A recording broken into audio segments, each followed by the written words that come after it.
In a recent interview on the Joe Rogan podcast, Zack Snyder shared his opinion on Batman's no-kill rule. More importantly, he talks about fans strongly believing that Batman should never kill, but also that he should never be put in a situation where he has to make that choice. Zack Snyder believes that if you do that, you limit Batman and you put him in a box. As somebody who actually likes Batman's no-kill rule, this is a very interesting argument. I mean, in my opinion, he's gotta at least kill the Joker. I mean, you even hear this in Batman Under the Red Hood, where Jason asks Batman, after all the pain that Joker has done, not just only killing Jason Todd, but also referencing indirectly about Joker paralyzing Barbara Gordon, aka Batgirl. Ignoring what he's done in the past, blindly, stupidly disregarding the entire graveyards he's filled, the thousands who have suffered, the friends he's crippled. I thought I'd be the last person you'd ever let him hurt. Why doesn't Batman kill the Joker? It'd be too damned easy. All I've ever wanted to do is kill him. A day doesn't go by when I don't think about subjecting him to every horrendous torture he's dealt out to others, and then end him. If I allow myself to go down into that place, I'll never come back. But your pain doesn't die with Harvey, it grows. So you run out into the night to find another face, and another, until one terrible morning you wake up and realize that revenge has become your whole life. And you won't know why.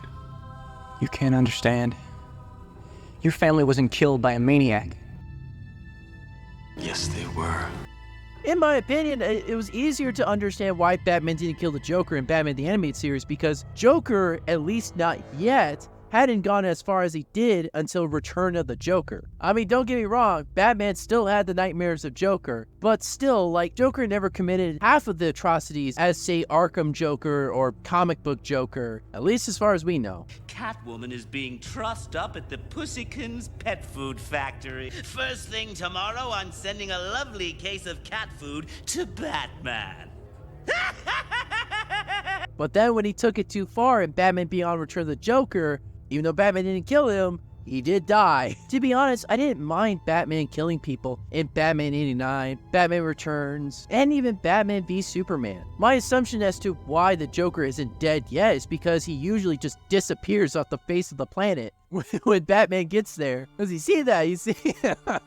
You see him go to the purple Lamborghini and it's just Harley Quinn, Joker just like vaporized into thin air before Batman could put his hands on him. Which begs the question as to how long has Batman been killing people? How long has Robin been dead before Batman broke? I assume that Batman started killing people after the death of Robin, but I don't know, I could be wrong. I remember Zack Snyder's idea was that Batman was reformed and that was inspired by Superman's sacrifice, that it made him a better person, it made him more hopeful. And then he stopped killing people, parademons aside, of course, after Superman's death, in a way to honor him. At a certain point, you gotta ask yourself, why does it have to be Batman's job to kill the Joker? Why doesn't the city do that? This was even addressed in the Robot Chicken sketch. How come no judge says it feels like the Joker knows exactly what he's doing? There's only so many times you can say that, hey, this guy is mentally unwell, because he doesn't seem that way if he's capable of breaking out supermax prisons and asylums and stuff like that, especially going toe-to-toe with the Batman. Never mind that in Justice League, when he arranged a bunch of bombs all across Las Vegas, escalating to a Justice League problem, why doesn't the city say anything?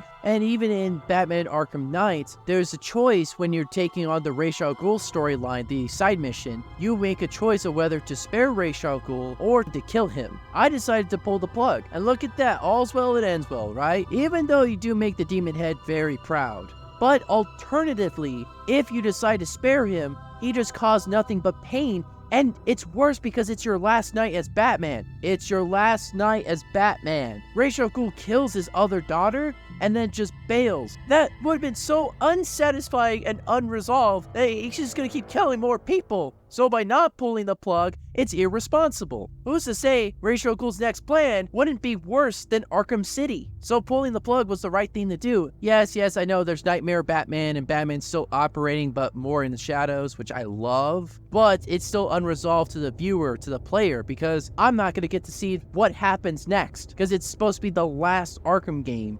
Sir, if you don't mind, I just wanted to suggest that, given Rash's supernatural longevity, and his current state of artificially prolonged existence, not to mention the fact that he has, in essence, already died, a case could be made that, well... I swore I'd never kill. He's a dangerous, uncompromising zealot, sir.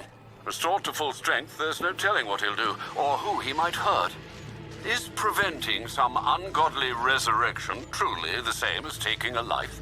Other than that, though, the reason why I like Batman's no-kill rule is because, number one, it separates him from the actual criminals. By him not actually strangling someone to death, it proves to police officers and even the civilians of Gotham City that Batman is someone to be trusted, which is shown in Batman Arkham Origins. That was the main reason why Jim Gordon started to trust Batman. Number two, which was explained by Nightwing in the Injustice comics, is that sometimes criminals have no other means for them to not only support themselves, but for their families and loved ones. So if for nothing else, Batman should never kill thugs, at the very least. Something I thought was cool in Batman the Animated Series was when he gave Arnold Wesker, aka the ventriloquist, and his other personality, Scarface, a job because he was reformed. He went through all the necessary arrangements, all the necessary criteria for him to be reformed. So he's a new man and wanting to actually live his life as a citizen, as a peaceful person. That's what I love about this Batman, is that he actually wants to help the people who he puts away because some of them can't help it. But the Joker, I really do love the idea of Batman being put into situations where his moral compass is challenged. Should he take a life to save a life? That is very interesting, which was a question that was beautifully handled in the Daredevil series.